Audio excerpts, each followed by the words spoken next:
Muy buenas tardes, estimados amigos que ya están llegando a nuestro webinar. Estamos a un minuto de comenzar con esta actividad que nos convoca en el contexto de la ciberseguridad. Para los 38 que están presentes, es un agrado tenerlos en este webinar. Específicamente vamos a tener una sesión muy concurrida de acuerdo a la asistencia que tenemos respecto a los inscritos. Tenemos un muy buen panel de expertos en el contexto de lo que está realizando la Universidad de los Andes y en especial su Facultad de Derecho y la Facultad de Ingeniería y Ciencias Aplicadas. Sin duda que esta mancomunión de las ciencias humanísticas, de las ciencias sociales, con la ingeniería, entrega una tremenda potencialidad a lo que requiere nuestra sociedad. Muy bien, vamos a proceder entonces a dar inicio a nuestro webinar. Le voy a pedir al profesor Rodrigo Guerra, si es posible, que coloque su presentación para que conforme a ello poder presentar a los panelistas. Adelante, por favor, Rodrigo, con la presentación. Y muy bien. ¿Qué nos convoca? En el día de hoy lo hemos invitado a este webinar Ciberseguridad, protegiendo los derechos y datos en el marco legal. Nuestros expositores que nos acompañan, en primer lugar, vamos a tener una visión desde el punto de vista legal, con una profunda inmersión técnica que ha realizado el profesor Rodrigo Guerra, abogado de nuestra Facultad de Derecho, el cual va a presentar una visión desde el punto de vista del marco legal con respecto a todo lo que es atingente a la ciberseguridad. Posteriormente, el profesor Alberto Villarroel va a presentar una visión un poquito más técnica, pero utilizando sus cualidades, lo hace muy sencillo, como lo explica Alberto, respecto a cómo los datos y particularmente las bases de datos tienen una importancia fundamental en el contexto de la ciberseguridad. El profesor Alberto Villarroel, máster en la web, ingeniero politécnico, tiene una amplia experiencia en todo lo que es el manejo de datos y las bases de datos, con una gran experiencia también en programación computacional. Posteriormente, la tercera presentación, todas muy matizada y enfocada a nuestro tema, la va a presentar nuestro profesor de la Universidad de los Andes, del Master of Engineering Management, Hernán Joglar, quien va a dar una visión del punto de vista de las técnicas, niveles y capas que involucra la ciberseguridad. También con una visión, si bien es cierto, técnica, pero Hernán siempre se encarga de hacer las cosas fáciles al explicarlas. Así que le damos la bienvenida a los casi 50 invitados que tenemos en nuestro webinar. Por favor, los que vayan teniendo dudas, van escribiendo las preguntas en el chat y al término de la tercera presentación, esto es después de unos 35 minutos, vamos a pasar a las sesiones de preguntas y respuestas por parte de nuestros expositores. Adelante, por favor, profesor Rodrigo Guerra. Bien, gracias por la presentación, también gracias por la invitación, Sergio, Hernán y Alberto, a participar en este webinar. Y lo que básicamente voy a tratar primero es aquello que hace referencia a los delitos informáticos, sobre todo aquello que está vinculado con la ley 21.459, y por otro lado, la importancia de esta ley en relación a la responsabilidad penal de las personas jurídicas. Porque hoy día las empresas, las universidades, los partidos políticos pueden responder penalmente. Y pueden responder penalmente por delitos que se pueden cometer en sus actividades o en el marco de sus actividades establece la ley. Y estos delitos, particularmente un grupo que se contempla, son los delitos informáticos. Entonces, lo que quiero tratar en el desarrollo de esta presentación es básicamente cuáles son estos atentados o estas conductas delictivas que se pueden cometer en contra de una persona jurídica, en contra de una persona natural, que están sancionados en la ley, pero también cómo las empresas, los partidos políticos, las universidades públicas o privadas también deberían tomar medidas de ciberseguridad, es decir, mecanismos de protección para que no se cometan estos delitos en el marco de sus actividades. Y es muy importante indicar que con la nueva ley de delitos económicos, es decir, con la ley 21.595, podemos observar que hay un cambio en la responsabilidad penal de las personas jurídicas. ¿Por qué? Porque puede ser que una persona que es parte de una empresa, por ejemplo, cometa un delito informático en el marco de sus actividades, gestione también, entregue servicios de gestión de sus asuntos ante terceros, con o sin representación, y en ese contexto podría ser responsable la persona jurídica por no adoptar medidas de seguridad o de ciberseguridad en el marco de su giro o en el marco de sus actividades. Y eso claramente va a conectar también posteriormente con la charla que va a la presentación de Hernán y también con la presentación de Alberto. Entonces voy a centrarme primero en un análisis más bien general en atención a lo que ya comenté respecto a los delitos que contempla la ley.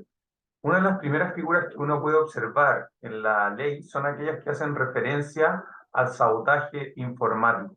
Nuestra ley de ciberseguridad, o nuestra ley que hacía referencia a los delitos informáticos, se adapta a los cambios legislativos y sobre todo al convenio de ciberseguridad de Budapest.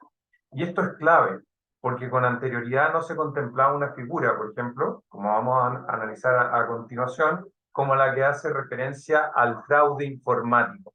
Es decir, una figura que claramente con anterioridad a lo que establece esta ley era una figura más bien atípica, es decir, que no tenía una sanción penal. Y eso es un cambio fundamental. Ahora, antes de entrar en detalles respecto a ese tipo penal en particular, que está en el artículo 7 de la ley, 21.459, me gustaría hacer un análisis general. Entonces tenemos, por un lado, aquellos delitos que hacen referencia desde una perspectiva dogmática al Perdón, Rodrigo, sabotaje, ¿sí? no se ve el paso de la Sí, slide, sí, las sí. letras. Ahora voy a incorporarlo. Al Ah, perfecto. sabotaje Ya, informático.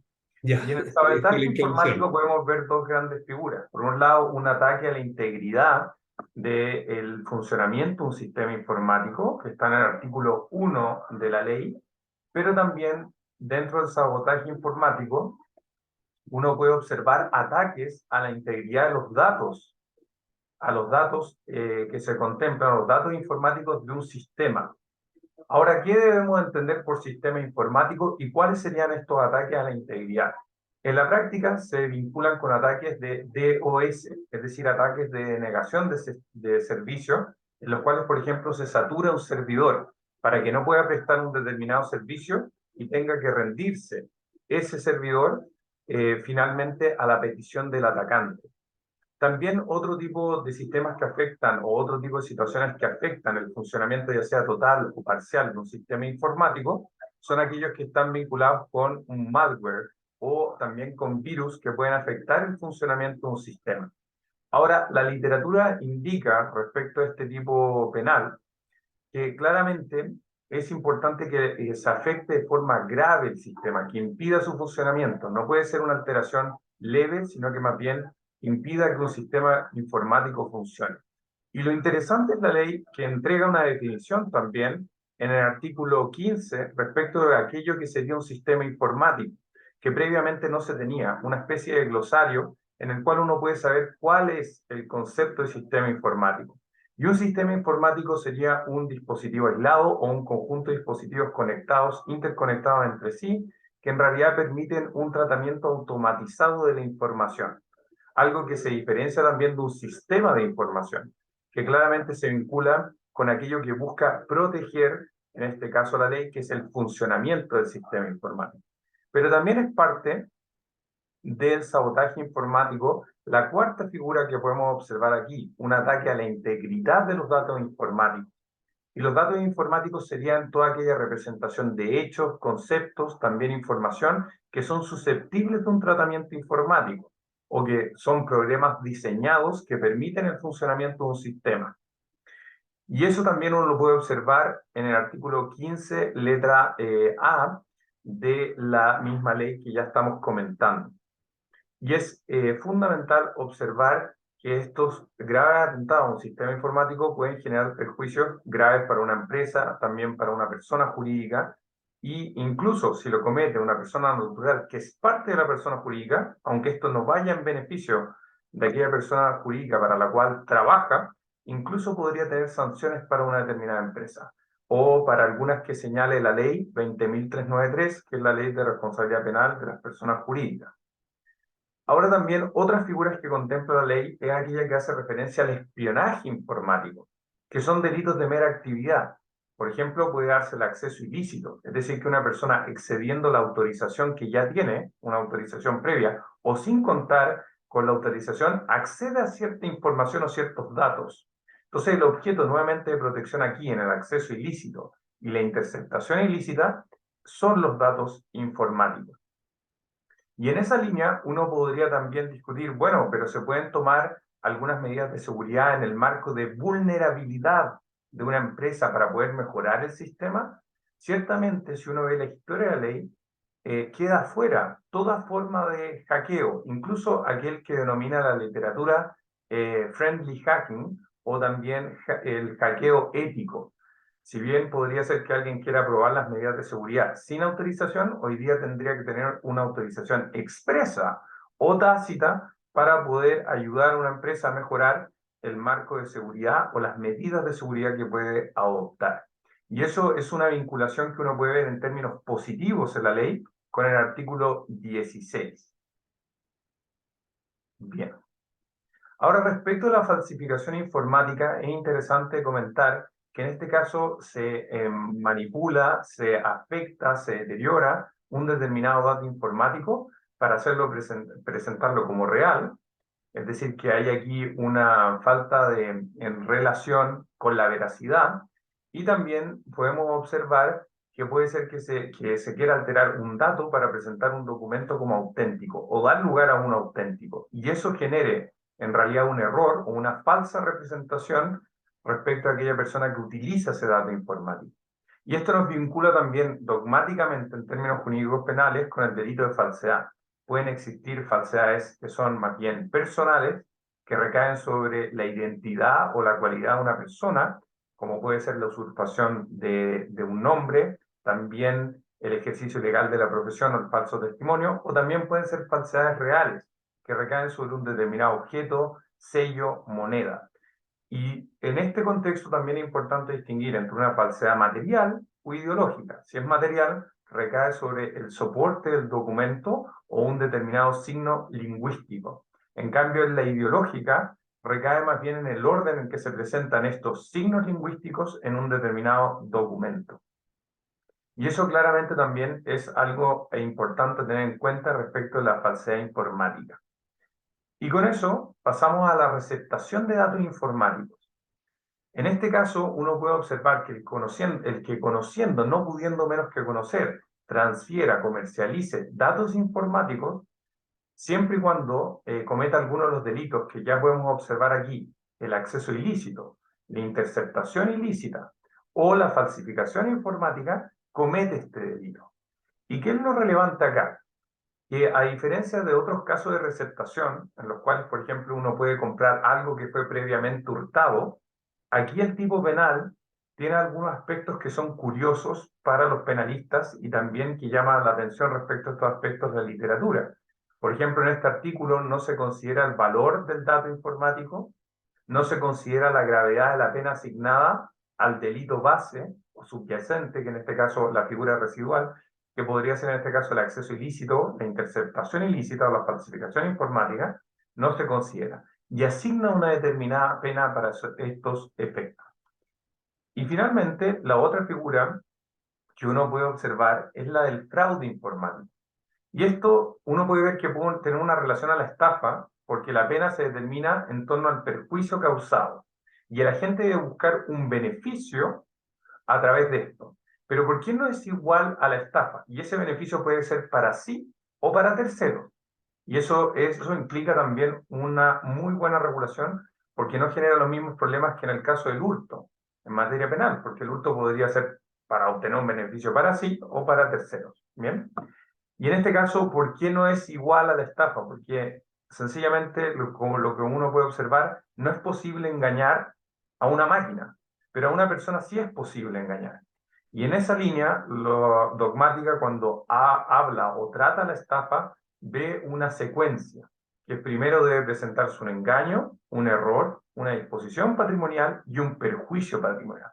Y en este caso podemos observar que cada uno de estos elementos pueden tener un símil con la estafa, pero no es directamente una estafa, pues bien, el concepto de engaño no se debería acreditar en esos mismos términos, y también podríamos excluirlo dentro de esta secuencia. Y por otra parte, uno puede observar que debe existir este ánimo de lucro con el fraude informático, figura que era totalmente atípica y que generaba muchos problemas en la persecución para el Ministerio Público. Y finalmente, también otro elemento que hay que comentar es esta figura, el artículo 8, el abuso de dispositivos, porque esto adelanta las barreras de protección. ¿Por qué las adelanta? Porque por regla general estos son actos preparatorios y los actos preparatorios en materia penal no se sancionan porque son actos insignificantes, salvo que el legislador lo contempla. Y en este caso, si una persona realiza un acto preparatorio, por ejemplo, obteniendo o entregando finalmente para que otro utilice y cometa algunos de los delitos que se contemplan acá respecto del artículo 1 al 4, es decir, ataque a la integridad del sistema informático, acceso ilícito, interceptación ilícita, ataque a la integridad, o también el delito del artículo 7 de la ley 20.009, es decir, el uso fraudulento de una tarjeta de pago, entregando contraseñas, códigos, programas, también dispositivos, todos esos actos serían hoy día, se podrían sancionar aunque, previamente a la comisión del delito. Y el mismo artículo 8 por eso adelanta las barreras punitivas. Considera que estos actos ya pueden ser sancionados en materia jurídico-penal, son parte del ordenamiento jurídico-penal. Y esos son avances que uno puede observar en estos términos. Y ya para terminar y sintetizar, uno puede observar que esto es relevante en materia de criminal compliance, porque hoy día las empresas tienen que adoptar medidas de seguridad. Incluso el ataque a la integridad de datos informáticos hace referencia a medidas de seguridad, también medidas tecnológicas que se pueden adoptar para impedir atacar esta integridad del dato informático. Y en esa línea, la misma ley, aquí pueden observar, reconoce que el título primero de la ley que sanciona los delitos informáticos es parte del catálogo de aquellos delitos que pueden ser imputados a una persona jurídica. Y eso se complementa en la ley 20.393 con el artículo 3, que hoy día, con la nueva ley de delitos económicos, cambia. Porque con anterioridad a esta ley que decía que ese delito, si la persona que integra a la persona natural, supongamos que es parte, miembro de la organización, lo comete en su beneficio, entonces la persona jurídica no tenía responsabilidad penal. Pero hoy día esa exigencia no está. Y por eso es tan importante la materia de ciberseguridad. Hay que adoptar modelos de prevención y esos modelos de prevención tienen que tener medidas de seguridad que claramente Hernán va a tratar con mayor detalle y también Alberto.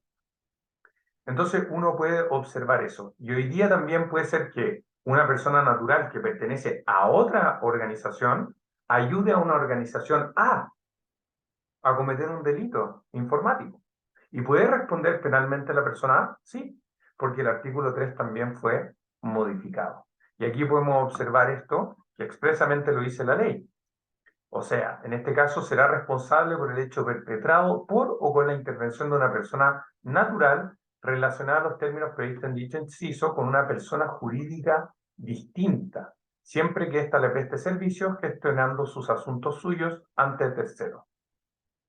Y finalmente podemos observar que el modelo de prevención puede constituir, en este caso, una eximente de responsabilidad. Es decir, que la persona jurídica o no responda penalmente, pero para eso hay que adoptar todos los mecanismos de ciberseguridad y ahí hay una un espectro amplio de alternativas que se pueden tomar y que los tribunales van a considerar.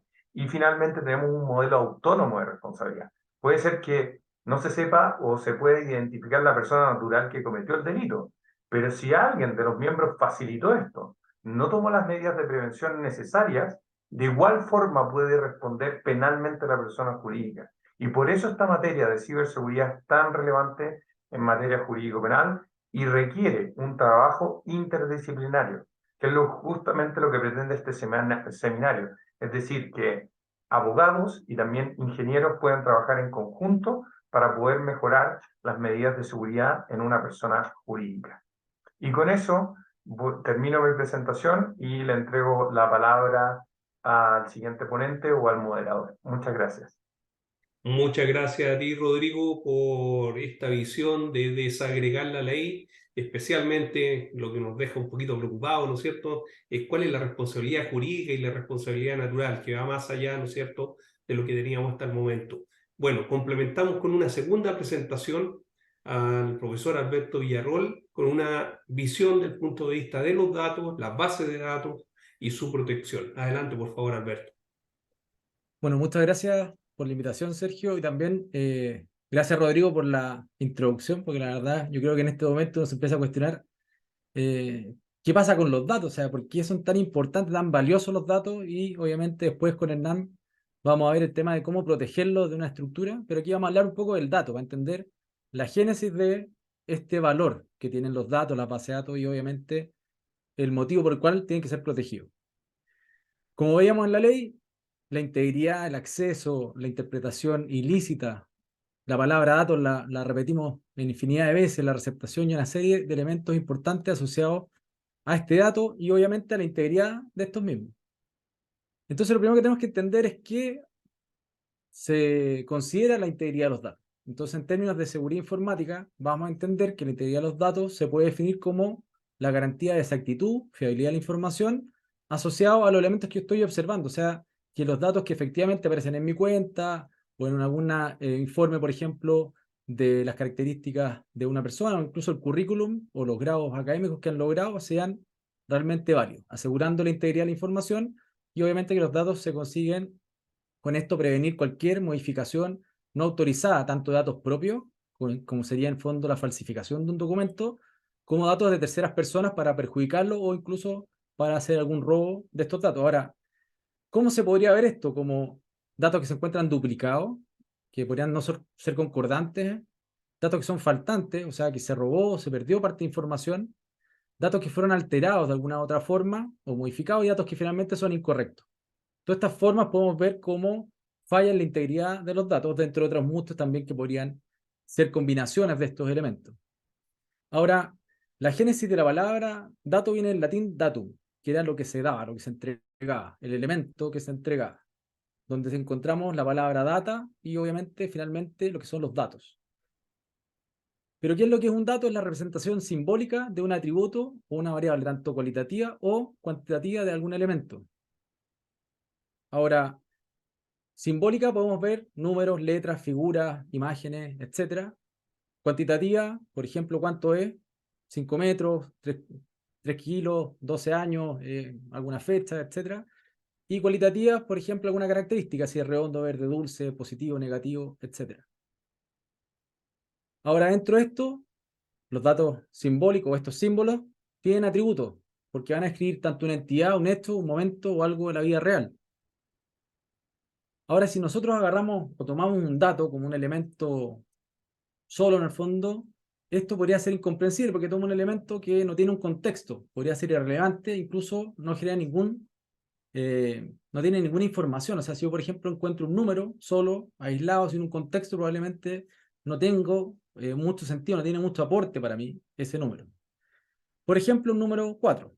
El número 4, nosotros podríamos decir que son 4 emojis, 4 es la numeración o la selección de un dado dentro de un lanzamiento, 4 elementos deportivos, 4 aviones, cualquier cosa. 4 podría ser, además de un símbolo, cualquier cosa.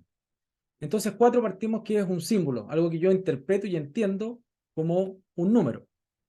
Ahora, este número tiene que ser algo concreto, algo conocido, algo que por sí solo no es información y por ende tampoco es conocimiento. Ahora, uno parte de la base, bueno, claramente ese es un 4, pero si yo estuviera en Arabia, por ejemplo, ese es un 4. Por ende, si yo no lo conozco, probablemente ni siquiera tiene el sentido de un número, porque podría pensar que corresponde a una letra. O sea, uno de los elementos importantes es que sea algo concreto y también que sea conocido. Ahora, nosotros le podríamos dar un contexto, decir, bueno, este 4 representa un porcentaje de descuento o un rango de edad o lo que sea. Podemos darle también algunas características, que sea con algunos números decimales o que sea algún elemento de carácter obligatorio. Pero todavía no tendría ningún sentido lógico, a no ser que dijéramos que esto corresponde a una edad de un infante. Ahora, para ser infante o ser catalogado como un infante, tendría que estar en un rango etario, o un rango de edad, perdón, entre los 2 y los 9 años.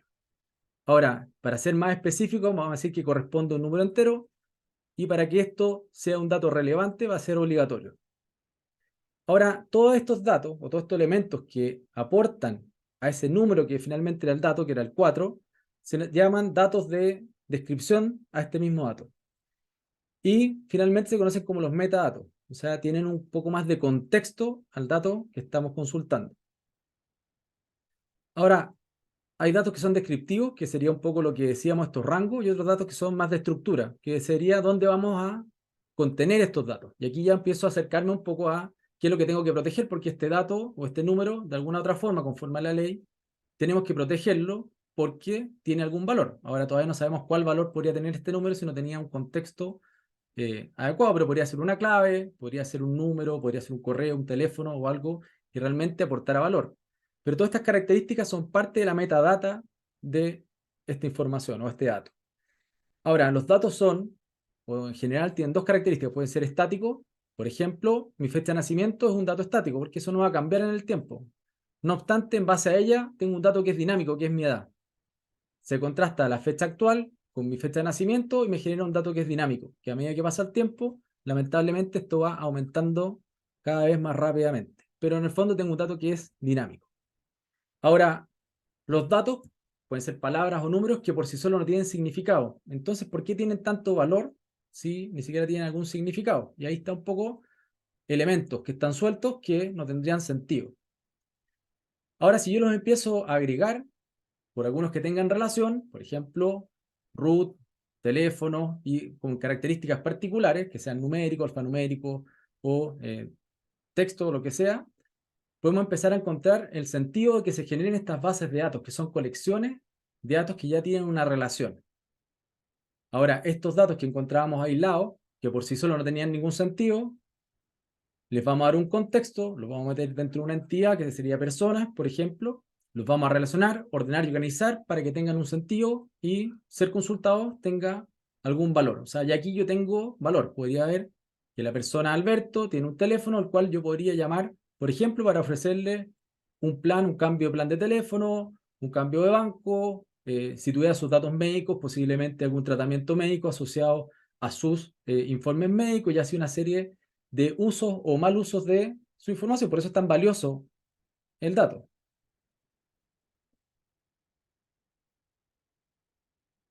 Ahora, yendo al valor, tenemos que ver por qué es tan valioso el dato. Entonces, si tengo información, ya tengo varios datos dentro de una base de datos, tenemos que ver que los datos son la materia prima para todo lo que tiene que ver con la transformación digital. Y por eso decimos que los datos son un activo que genera valor. O sea, el que tiene el dato tiene la capacidad, por ejemplo, como les decía, de prospectar tratamientos médicos a futuro, por ende tener información valiosa de cuáles van a ser los mejores tratamientos por información médica que lograron adquirir de distintas fuentes que muchas veces no son abiertas, pero sí son vulneradas conforme lo veíamos en la ley. Por algo existe una ley, porque se ha vulnerado en algunas oportunidades esta situación. Entonces, el valor del dato que se gestiona debe ser, por tanto, un indicador fundamental para medir el éxito de la estrategia o el diseño de las bases de datos. O sea, antes de partir cualquier cosa, cualquier construcción o la reunión de datos, tenemos que partir por la siguiente pregunta: ¿para qué quiero los datos? O sea, ¿para qué me sirven los datos? ¿Por qué los necesito? Y también decir, bueno, ¿cuáles son realmente los datos que necesito? Porque ya que los tengo que proteger, tener un exceso de datos que no necesito o que no aportan a mi organización es generar un riesgo absolutamente innecesario con información que voy a tener que proteger, pero que finalmente quizás ni siquiera utilice. Por eso es tan importante esta pregunta: ¿para qué quiero esos datos? Ahora, para guardar estos datos hay bases de datos. Las bases de datos podrían ser físicas, como podemos ver acá, estantes o los Cardex antiguos, o con la transformación digital claramente ya nos centramos en una colección de datos lógicamente relacionados dentro de un contexto, en este caso, informático. Pues bien, tenemos un repositorio de datos, que es donde se guardan, que serían las bases de datos. Vamos a tener que tener sistemas gestores de bases de datos, que es donde vamos a administrar nuestros datos, vamos a hacer las consultas, y también los usuarios van a tener que interactuar con sus datos tanto para entregar datos o consultar datos dependiendo la necesidad. Y para eso obviamente tenemos que construir las tablas, las relaciones, o dependiendo la necesidad o los tipos de consultas que se van a realizar, construir estas tablas con alumnos, con cursos, profesores, no sé, productos o lo que sea que queramos administrar o consultar.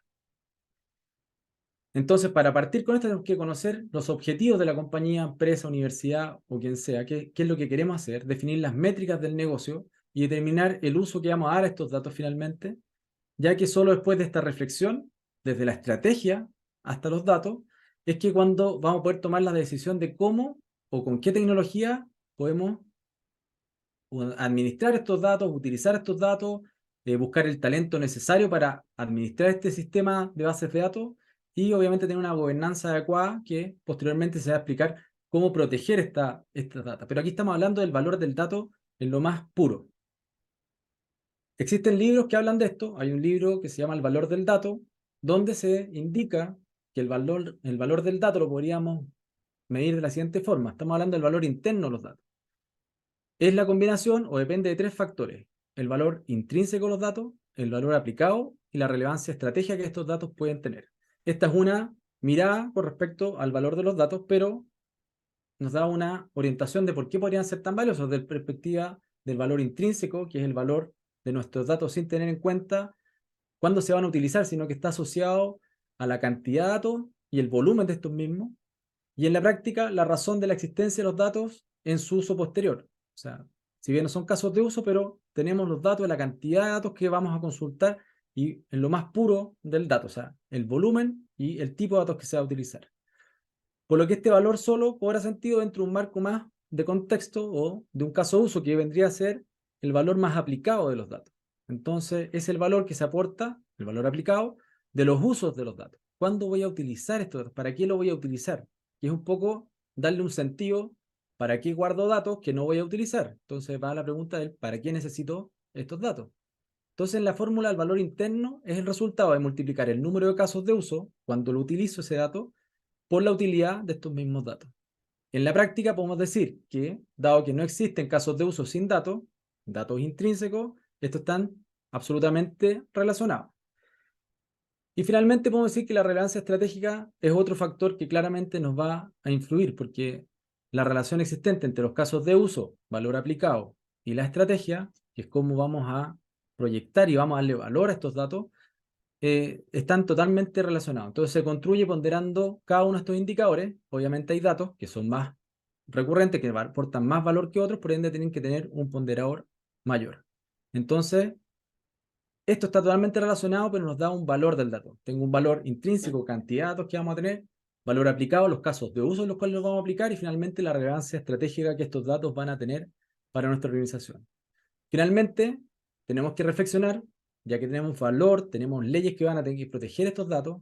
Como decía ahí muy bien en el fondo Rodrigo, tenemos que proteger de que no sean alterados, que no sean vulnerados, que no sean afectados estos datos, y esos datos pueden o deben ser protegidos desde el backend, que es la parte donde guardamos nuestros datos, y también ver cómo vamos a guardar y qué datos vamos a guardar en esta estructura. Si los vamos a guardar cifrados, los vamos a proteger con algún tipo de sistema de protección del dato, vamos a tener campos que nos permitan detectar cuando estos datos están afectados por algo o no corresponden a donde deben estar o han sido modificados a través de algunos tipos de herramientas que nos permitan ver cualquier modificación extraña ante un sistema de base de datos.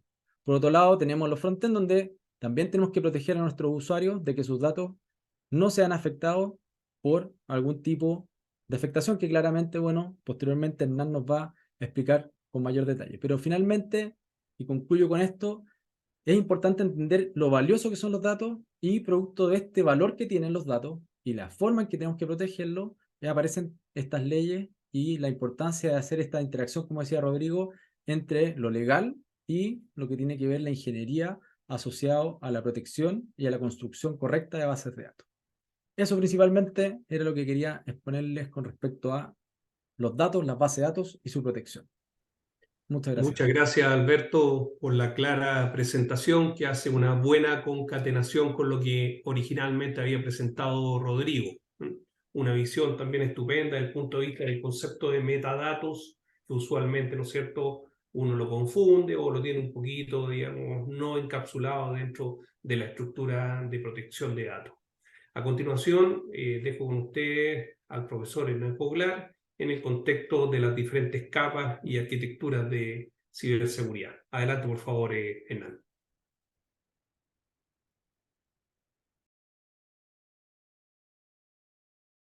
Está muteado, Hernán. Muchas gracias, Sergio. ¿Se ve mi pantalla? Se ve muy bien, perfecto, y se escucha bien. Perfecto. Bueno, yo me voy a referir luego de este viaje que hemos hecho muy rápidamente por los cuerpos legales y las exigencias que nos exige en este nuevo contexto la ley y observando también el detalle del dato y su importancia y la necesidad de protegerlo. Entonces, aquí me voy a referir a una arquitectura de un sistema para los desafíos de ciberseguridad, que no es otra cosa que responder a la pregunta de qué es lo que debemos hacer para implementar ciberseguridad. Y en realidad no hay que inventar nada. Lo primero que hay que hacer es fijarse en estándares, no directamente en tecnología, porque no hay tecnologías que protejan todo, no hay tecnologías mágicas y la tecnología realmente son herramientas, instrumentos. Entonces hay una serie de estándares, como todos esos que vemos ahí, que son bastante populares y utilizados. Algunos se refieren más al uso de Internet, como el framework SIS, otros a el uso de tecnologías de nube como el CSA, CCM, u otros se refieren más al uso de medios de pago, tarjetas de crédito como PCI DSS.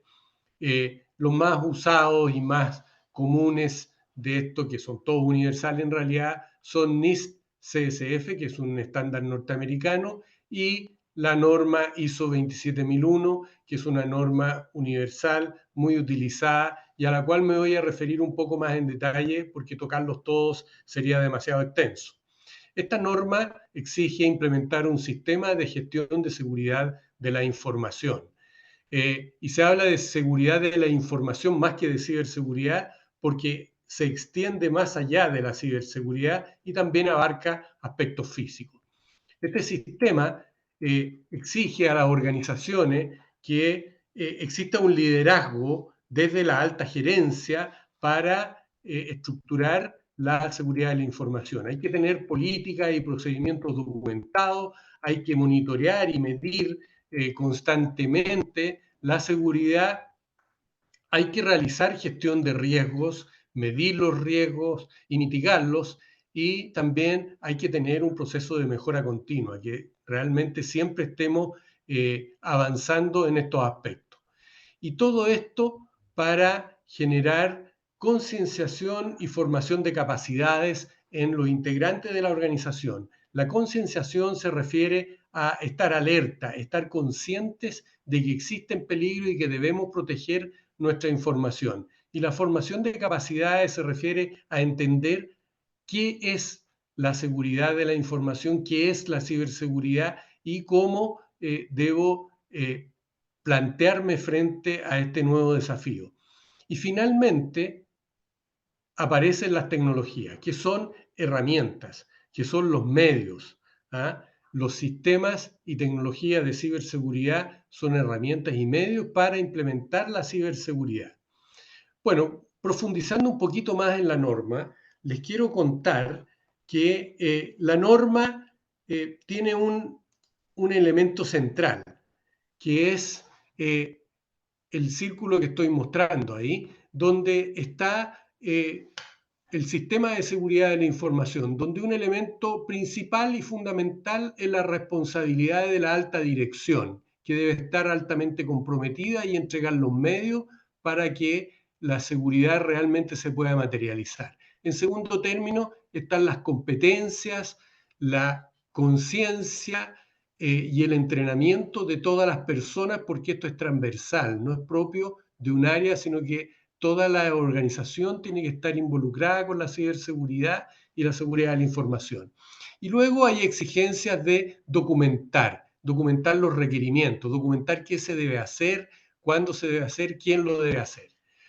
Además de este primer anillo, existe un segundo anillo en esta norma en que se exige que se haga gestión sobre la seguridad. Entonces tienen que existir políticas, procedimientos de seguridad, debe hacerse gestión de los riesgos, se deben implementar tratamiento para los riesgos identificados, se debe monitorear, revisar, auditar constantemente el estado de la seguridad en la organización y mantener y mejorar, mejora continua, permanente.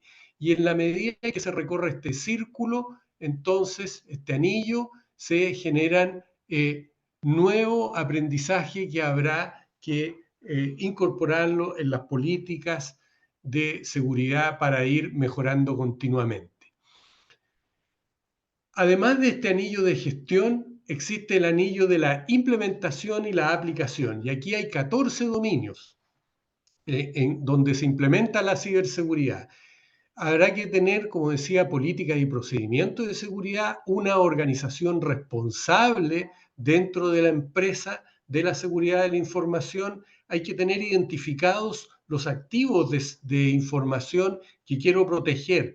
¿Qué datos, qué base de datos, qué documentos tienen que estar protegidos?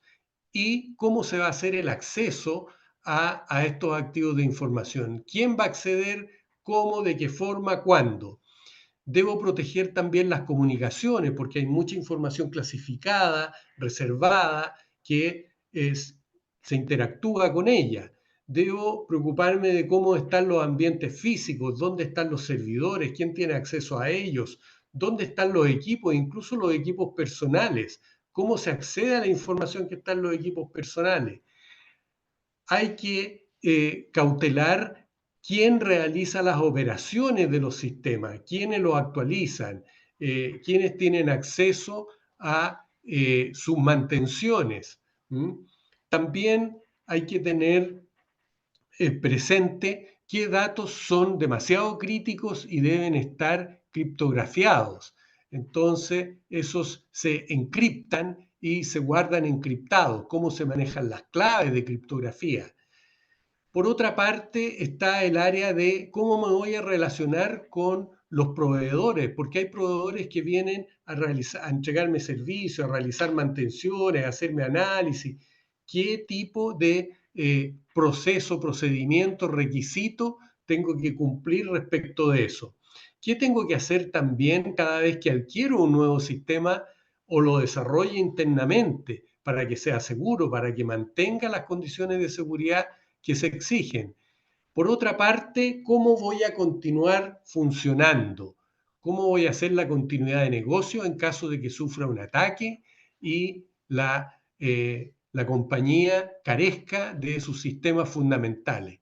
¿Qué va a pasar ahí? Tengo que estar preparado, tengo que tener un plan B. También, ¿qué voy a hacer en caso de que haya un incidente de seguridad? Detecto un incidente de seguridad. ¿A quién se le escala? ¿A quién se le informa? ¿Quién es el responsable? ¿Quién va a estar al mando?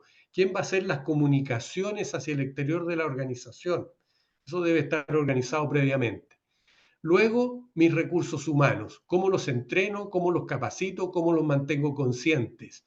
Responsables de la seguridad. Y finalmente, el cumplimiento de los preceptos legales. cómo cumplo con todo lo que estipula la ley. Bueno, de todos estos ámbitos me tengo que preocupar. Cada uno de estos dominios requiere de algo.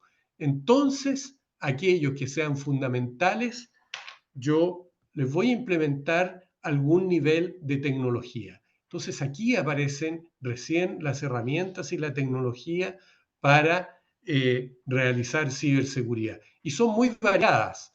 No hay ninguna que proteja contra todo. Por lo tanto, esto hay que estudiarlo mediante esta aproximación que he mencionado, que he descrito anteriormente. Ahora, hay cosas que son fundamentales, que las debe hacer la organización, y otras que se pueden tercerizar. Esta parte que está en el círculo rojo es propio de la organización, indelegable, no se puede tercerizar. Esta parte que es de la gestión también es de la organización, también es indelegable, pero aquí ya se puede comenzar a usar consultoría, asesoría, especialistas, terceros que apoyen. La parte de implementar cada uno de los dominios de la seguridad de la información, hay algunos de ellos son propios de la organización, otros no, ya vamos a ver algún detalle más enseguida, y las tecnologías son todas tercerizables, son todas elementos que se pueden contratar.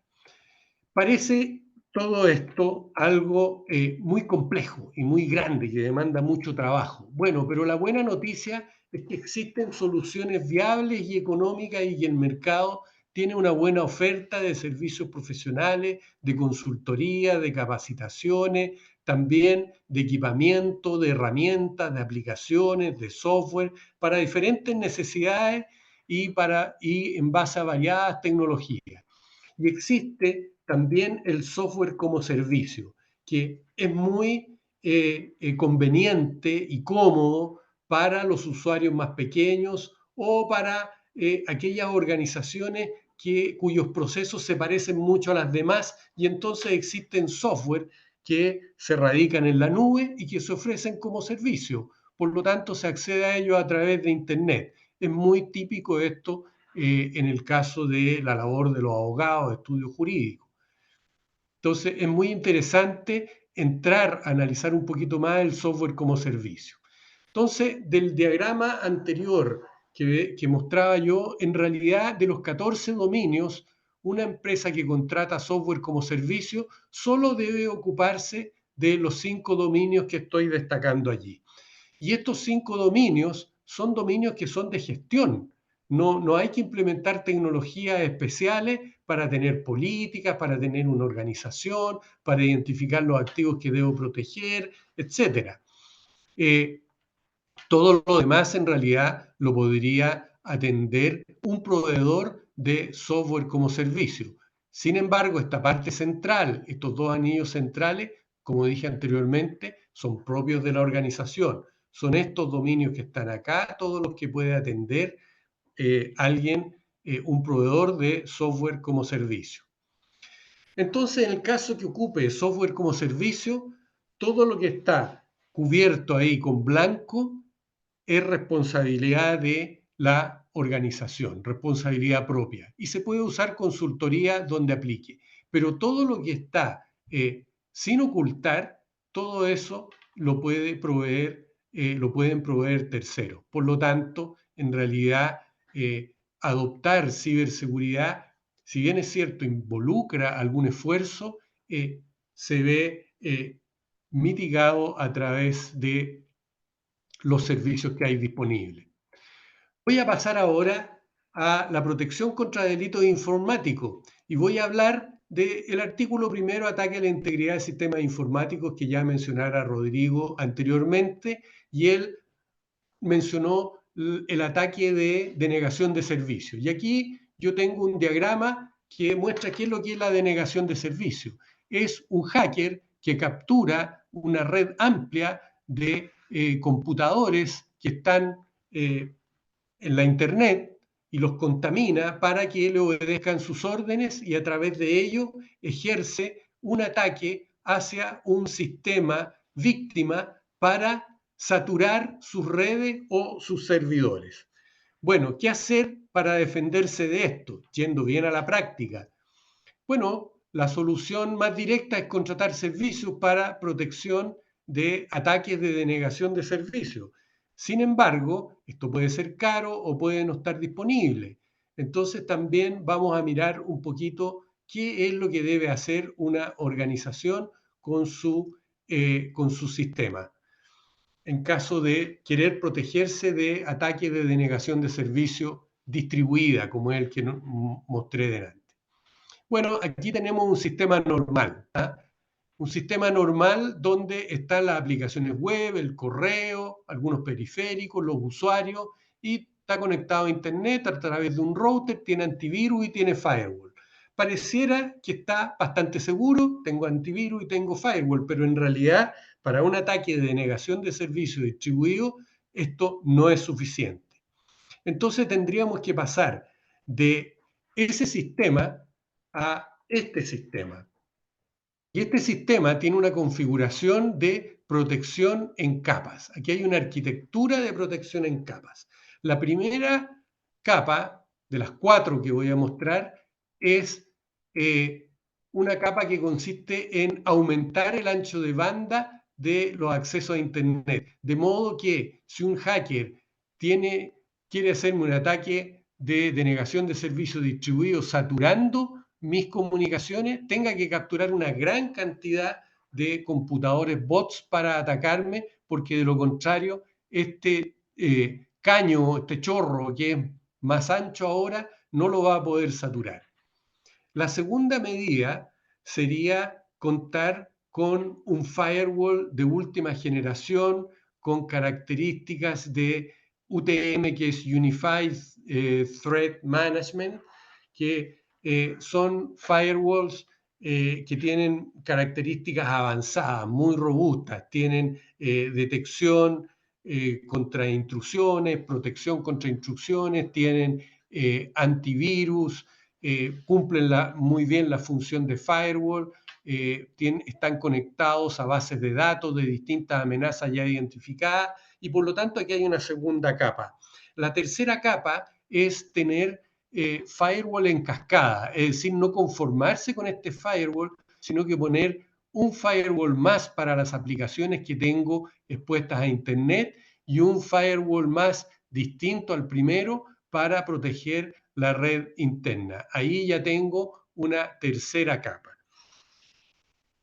Y una cuarta capa sería estructurar mi red con una zona desmilitarizada, DMZ se llama eso, zona desmilitarizada. Es decir, no como acá que tenía todo en una sola red, yo separo aquello que tengo expuesto a Internet de mi red local para que a mi red local no la afecte cualquier ataque de lo que tengo expuesto a Internet, que queda un poquito más vulnerable. Ahora, como queda más vulnerable, lo que hago es duplicar los sistemas que tengo expuestos a Internet, tengo 2 nodos iguales y que hacen lo mismo, y instalo un balanceador de carga que lo que hace es preguntarle a cada nodo quién está más desocupado y le hace llegar el tráfico, las solicitudes al que esté menos ocupado. De esta manera, todo el tráfico que llega lo divide en 2, en realidad, este balanceador de carga. ¿Qué ha pasado aquí? Bueno, si logran llegar a mi dirección a través de mi router, tiene que haber muchos computadores bots atacándome para saturar mis comunicaciones. Lo que pase, la protección de las comunicaciones, puede llegar a un firewall que va a filtrar parte de ese ataque. Lo que pase de ahí va a llegar al Web Application Firewall, que está en la capa siguiente, o al firewall que protege mi red. Si fue vulnerado el Web Application Firewall, pasó por ahí el ataque, entonces el balanceador de carga divide en 2 todo el tráfico que llegue. Aquí ya tengo un sistema bastante más robusto y en condiciones de mitigar un ataque de denegación de servicio distribuida, y por lo tanto ya es bastante más robusto y confiable. Bueno, una reflexión final. Cuando las organizaciones se digitalizan, multiplican su capacidad para generar valor, pero esto las expone a ciertos riesgos que deben ser mitigados. Entonces, un sistema de seguridad de la información, de ciberseguridad, es la protección que se requiere. Pero esto requiere desarrollar ciertas capacidades, requiere la contratación de bienes y servicios que no son cualquiera, son aquellos que están asociados a los riesgos mayores que tiene mi organización. Y al implementar un sistema de este tipo de gestión de seguridad de la información con las herramientas y tecnologías necesarias, las organizaciones desarrollan las capacidades que requieren para convertirse en compradores inteligentes y invertir lo necesario justamente donde están más expuestos al riesgo. Bueno, eso era lo que tenía para esta presentación. Muchísimas gracias y los dejo ahora con nuestro moderador. Muchas gracias, Hernán, por esta sistematización que ha realizado desde el punto de vista de la ciberseguridad y la reflexión final, el valor que tienen los datos tal como lo explicaban los dos expositores precedentes. Muy bien, estimados amigos, vamos a comenzar con las preguntas que ustedes nos han formulado y comenzamos con la primera pregunta muy interesante de Valentina Hofer. Un gusto de saludarte, Valentina. Valentina pregunta, y es para Rodrigo, ¿qué debería pasar con páginas como root verificador, ya que se puede acceder información de los usuarios libremente? Sí, en ese caso, yo creo que hay que ver y hacer una interpretación, yo creo, en ese sentido más bien estricta. Creo que también si uno quiere imputar responsabilidad, claramente tiene que haber un marco de medidas de seguridad que se infrinjan. Entonces, ahora, siempre estos delitos que son en la red, es muy difícil saber quién entrega esa información o quién da a conocer ese dato, que en realidad debería merecer una protección. Entonces, el problema que presenta también en su pregunta, perdón, el nombre era Valentina, ¿no? Valentina. Valentina claramente tiene que ver con un problema de imputación, que siempre se va a generar en materia de delitos informáticos, porque eso va siempre a la idea de quién tiene el control de la situación. ¿Cómo puedo determinar realmente quién es el usuario que entrega esta información que en realidad era objeto de protección por parte de un determinado sistema informático? Y ahí es donde yo creo que hay que volver a ese problema, que siempre va a ser un problema, porque al final la imputación tiene diferentes elementos. Por un lado, cuando yo quiero hacer un juicio de atribución de responsabilidad, por un lado, hay que tener control de la situación y esa gente que en realidad entrega esta información, que es objeto de una medida de seguridad por parte de un sistema informático o accede a este dato informático que no debería tener acceso, tiene que el Ministerio Público o el tribunal, al momento de determinar, tiene que determinar en un primer nivel, que se denomina en la doctrina imputatio facti, imputación fáctica, quién tiene el control de la situación. Quién en realidad, a través de la ejecución de esta conducta que es subsumible bajo algunos de los tipos penales que ya analizamos previamente, puede responder en términos jurídicos penales. Y eso no es fácil porque vamos a tener que ver, de acuerdo a la sana crítica, elementos de la máxima experiencia, la lógica y los conocimientos científicamente afianzados. Y eso determinar el IP, el servidor, en realidad de dónde proviene esto, quién libera esa información, quién la da a conocer, quién la transfiere, quién la comercializa. Estamos en un tipo penal de receptación. Ese tipo penal tiene ciertas características que claramente establece el mismo artículo 6.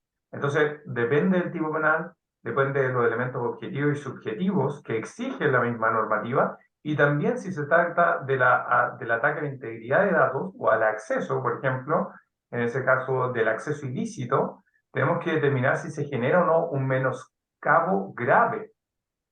No es cualquier tipo de información. Entonces, esta ley es muy reciente. La jurisprudencia nos va a ayudar a llenar de contenido eso, pero supuestamente siempre hay zonas grises en esto.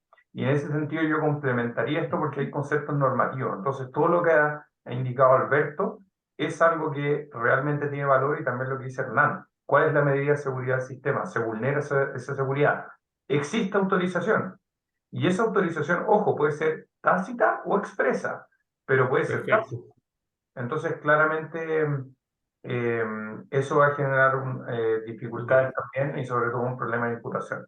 Ahora creo, Tenemos Sergio, varias que había otra preguntas. pregunta de receptación, pero no sé dónde quedó esa pregunta, no sé si alguien la Sí, formuló. sí, perfecto. Sí, tenemos varias preguntas, por eso incluso respondiste a algunas ya que nos están planteando nuestros asistentes. Voy a plantear una segunda pregunta para el profesor Hernán, de Rodrigo Bustos. Nos indica, Hernán, no me quedó claro la relación entre la relación de la contratación de tecnologías tipo SaaS con los 5 dominios de la 27, ley 27.001 que cubre. ¿Por qué una solución SaaS puede cubrir la política de seguridad, por ejemplo, pero no la operación de seguridad y la administración de incidentes? Una pregunta bastante extensa, no sé si es necesario que la lea de nuevo, Hernán. Sí, sí. Voy a mostrar nuevamente la lámina donde tenía eso. Está ahí. Claro, cuando uno contrata un software como servicio, muchas de estas cosas, la mayoría, se encarga de lo que estoy mostrando con el puntero, se encarga el proveedor de software como servicio. Pero hay cosas de acá, estas que tengo ahí destacadas, ¿ah? Que son propias de la organización. O sea, yo tengo que identificar cuáles son los activos que quiero proteger. Yo tengo que tener a alguien encargado de la seguridad de la información.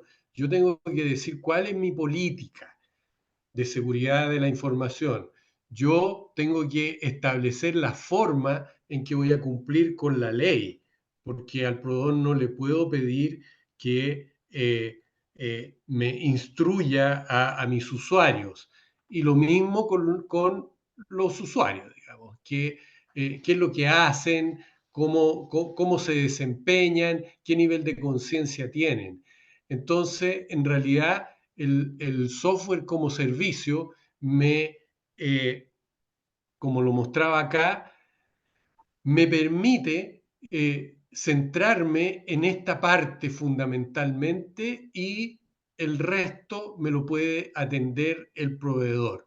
El proveedor en el software como servicio pone la tecnología porque yo simplemente entro con un usuario y clave en Internet, en un lugar, y ese ambiente está protegido porque el proveedor se ha hecho responsable de protegerlo. No sé si respondí la pregunta. Perfecto, muchas gracias, Hernán, con la respuesta. De Mario Aburto, una interesante pregunta, una muy buena reflexión. Lo voy a leer textual, Mario.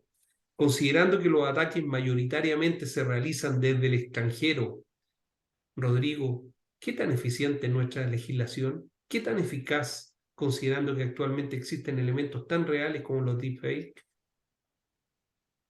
Sí, es complejo eso, sobre todo esto se discutió a propósito del criminal compliance, antes de incluso la incorporación de los delitos informáticos. Generalmente en el ámbito empresarial, los delitos es difícil determinar también el principio de ejecución. Supongamos que estamos en una estructura empresarial compleja. Realmente, ¿dónde se ejecutó el delito? Porque tengo que determinar dónde se ejecuta inicialmente para saber qué tribunal es competente. Entonces, ¿dónde realmente comienza el principio de ejecución? ¿Cómo lo determina un delito informático? Es el sujeto que en realidad utiliza esta información, dependiendo del tipo penal, la envía a la web, donde se encuentra el computador. En realidad, estas son una serie de dispositivos interconectados. ¿Cómo se determina ese principio? Y eso es algo que es sumamente difícil de determinar, sobre todo en un contexto global. Y la mayoría de estos delitos ciertamente tienen, a veces incluso pueden incorporar organizaciones criminales que buscan la comisión de este tipo de ilícitos penales. Entonces, ese es un problema que hay que enfrentar. Y en materia de criminal compliance, es una de las preguntas también que se le formularon a Lee Ambler, que es la especialista australiana que en ese momento existía, al poco tiempo de ser implementada la ley 20.393, que era cómo se puede resolver esto en criminalidad que ya es transnacional. ¿Cómo se puede resolver esto? Y esa era una de las pequeñas fallas que ella observaba en la ley 20.393 inicialmente. Una es que no existía una conexión directa entre Ministerio Público, Servicios de Impuestos Internos y organismos externos que nos ayudan a la persecución de delitos dentro de estructuras empresariales. Y lo otro, que el catálogo era muy poco extenso, porque inicialmente contemplaba solamente delitos de financiamiento del terrorismo, lavado de activos, delitos de cohecho, y hoy día se extiende la cantidad de delitos por los cuales puede responder una persona jurídica. Puede ser todos los delitos que contempla, las 4 categorías que contempla el delito, la nueva ley de delitos económicos, pero también los delitos informáticos. Y eso justamente es un problema también de imputación. ¿Cómo determinar el principio de ejecución? Pero la ley 21.459, perdón, ¿cuál es el nombre de la persona que pregunta? ¿Mario? Sí, Mario Burto. Sí, Mario. Bueno, es muy interesante porque entrega nuevas herramientas, que es un agente encubierto, pero en línea. Y utiliza la expresión agente encubierto en línea. Entonces, esta gente podría realizar ciertas labores para poder identificar quiénes son los responsables y así tener mayor certeza en términos de atribución de responsabilidad al momento de formalizar y comunicar estos hechos a alguien que podría ser presuntamente responsable de la comisión de algún acto ilícito. Entonces, eso sí va a ayudar en términos concretos estos agentes en línea a determinar quién podría ser responsable. Perfecto, muchas gracias, Rodrigo. ¿Quiere complementar un poquito ahí Hernán? Adelante, Hernán.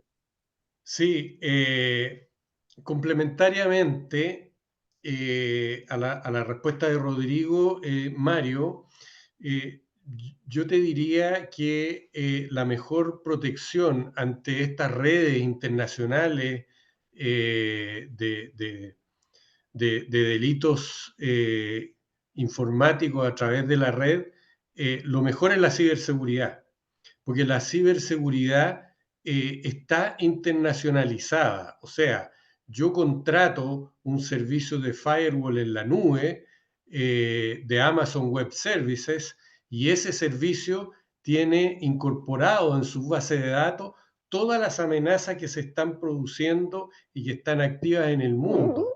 Y solamente lo único que desconoce es aquello que es absolutamente nuevo.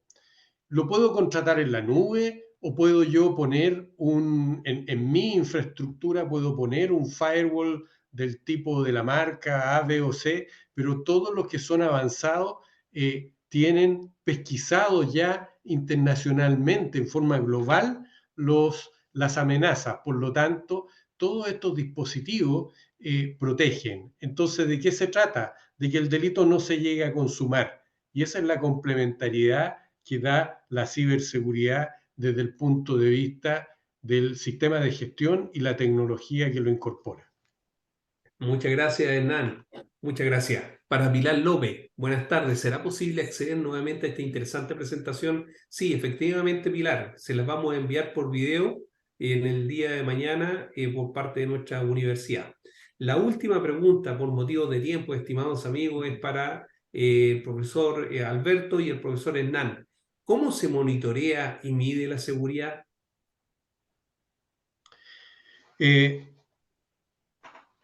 Bueno, la seguridad se monitorea y se mide porque en cada uno de los 14 dominios de la norma ISO que yo mostré o de otros marcos de seguridad de la información, se implementan controles.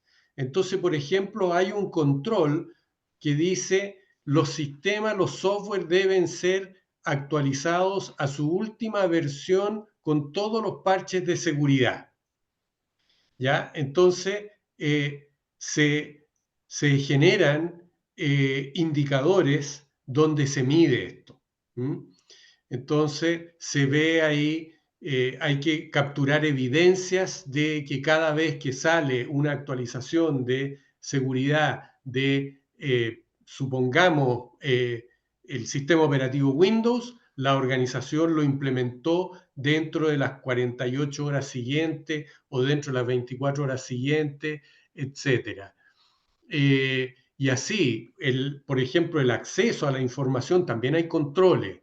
Entonces, dependiendo del nivel de criticidad de la información, van a existir listados de personas que están autorizadas para acceder a esa información.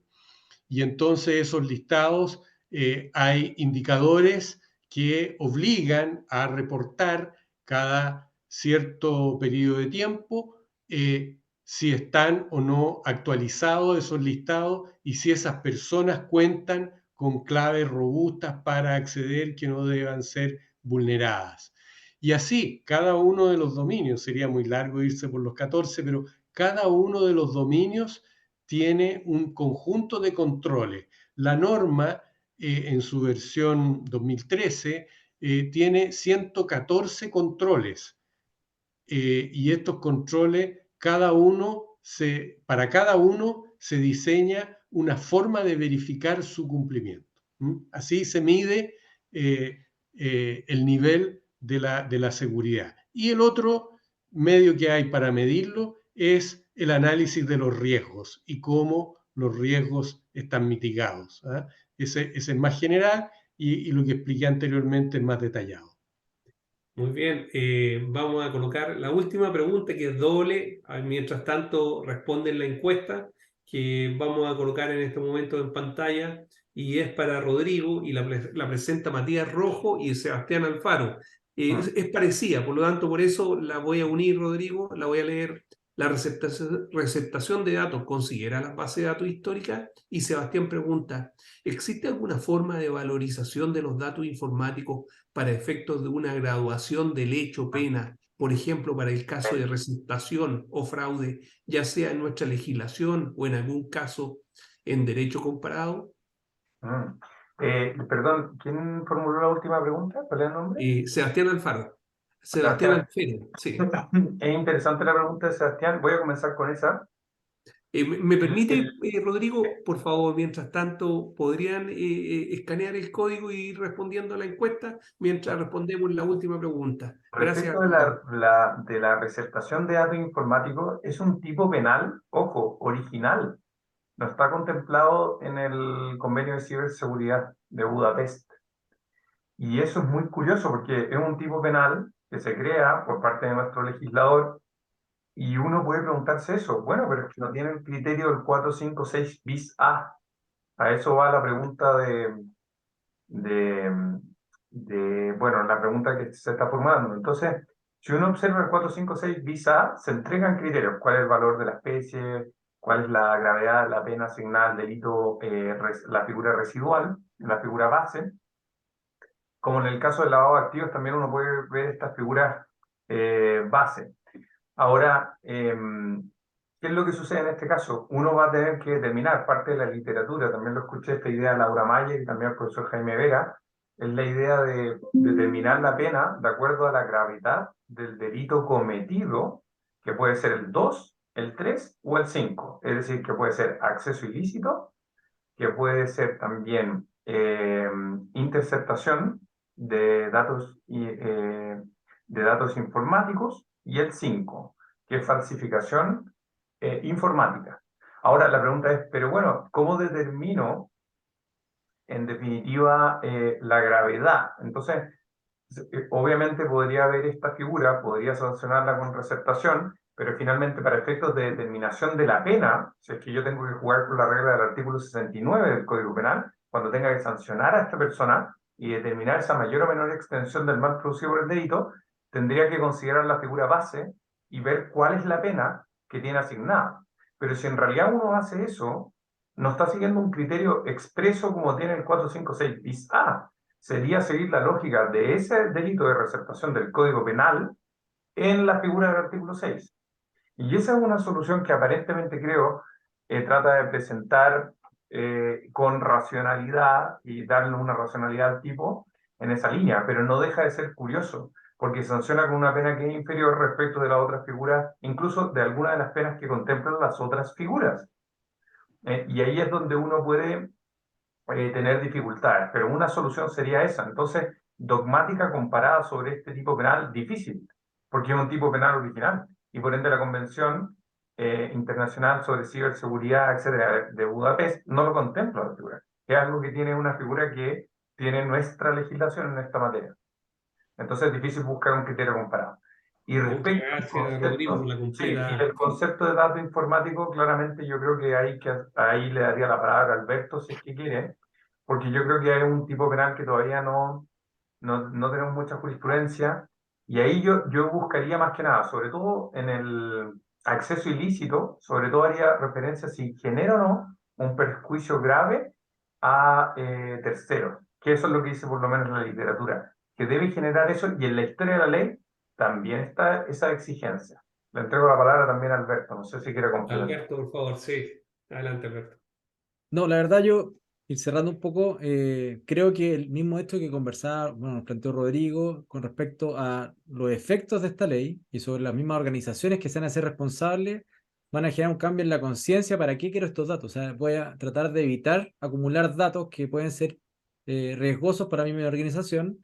Entonces me voy a preocupar mucho de ver efectivamente qué tipo de datos son útiles o no para mi organización, y los que no son útiles tratar de evitar acumular datos de forma innecesaria. Entonces, también va a cambiar un poco la conciencia con respecto al valor del dato, y creo que eso también ha cambiado de la manera en que yo me autentico en distintas plataformas, con la confianza en que yo guardo información en algunas plataformas, y también la manera en que las mismas plataformas consultan datos. Pues yo creo que ha habido un cambio en la confianza que hay con las plataformas. Uno va a comprar algo y empieza a meter muchos datos para comprar algo muy sencillo, empieza a dudar de que los datos que está cargando ahí sean realmente bien utilizados.